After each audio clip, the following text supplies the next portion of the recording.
This here is a field of Amish oats for feeding horses, and you can see the grass is not yet heading out, but getting close. The grass part of the plant is just about mature. They will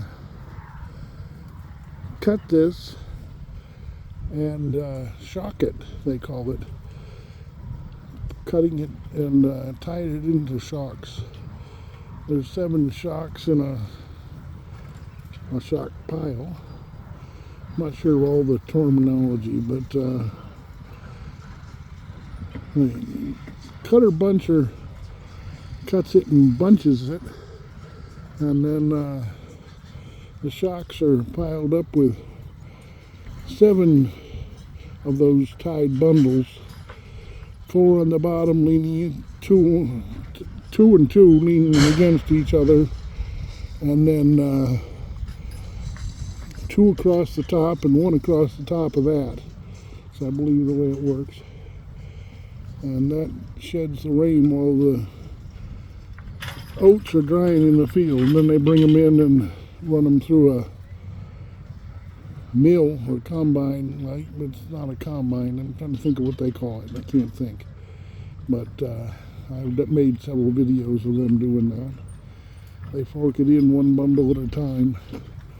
First off, they got to get it home, and that's the way they do that is drive a wagon along, and boys with long forks, long-handled forks, 3 tines or 2 tines. I like 3 tines. I love throwing hay up onto or oats up onto the wagon. Reminds me of when I was younger, but can't do it as long as I used to be able to. But yeah, they fork it up onto the wagon. I've got a video on that somewhere.